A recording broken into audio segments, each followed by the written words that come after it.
three reasons you should participate in the Main Street small business market. One, it's the investment returns. I'm a CFA charter holder who invested in every asset class, whether that's large cap stocks, small cap stocks, growth stocks, commodities, fixed income, private equity, venture capital, everything.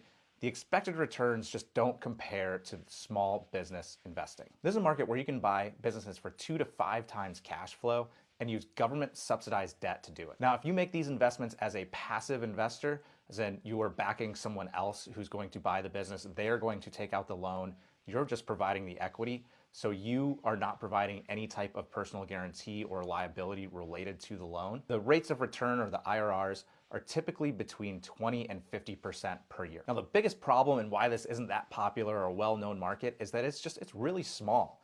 The SBA only does less than $5.5 billion of loans for business acquisitions per year. And let's say on the high end, with current guidelines, you only need 5% down payment. So the entire marketplace only needs about $250 million per year. And for big professional investors, you just can't play there because you can't allocate enough money to the space for it to be worth your time, which is exactly why it's great for the individual investor that can come in and make an investment that might be too small for the state-run pension plan, but it can be a good, meaningful investment to you. Second reason is tax perks.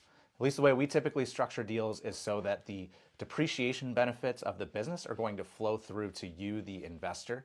And sometimes we even over-allocate depreciation to the investors because the depreciation is typically worth more to an investor than the operator because they have a higher tax rate. So it's usually a good trade to try to over-allocate the depreciation. It can flow through, it can offset income you have from other sources. Generally, the way we structure deals is that investors get a board seat on the board of directors or the board of advisors. They have some insight into what's going on in the business. They have complete access to the books. They know what's happening day to day in the business. But you can also travel to the location, which means you can go visit, you can go see how things are doing. And of course, that travel is going to be a tax deduction because it is a business expense if you're going to help the business. 3, it's a great way to pay it forward. So if you've been really successful in your business career, this is a good way to help that next person get started. We like to focus on individuals that we think have really strong backgrounds and they have the type of personality and the type of work experience that are going to be able to take a business to the next level. But often they've been in managerial roles where maybe they were undercompensated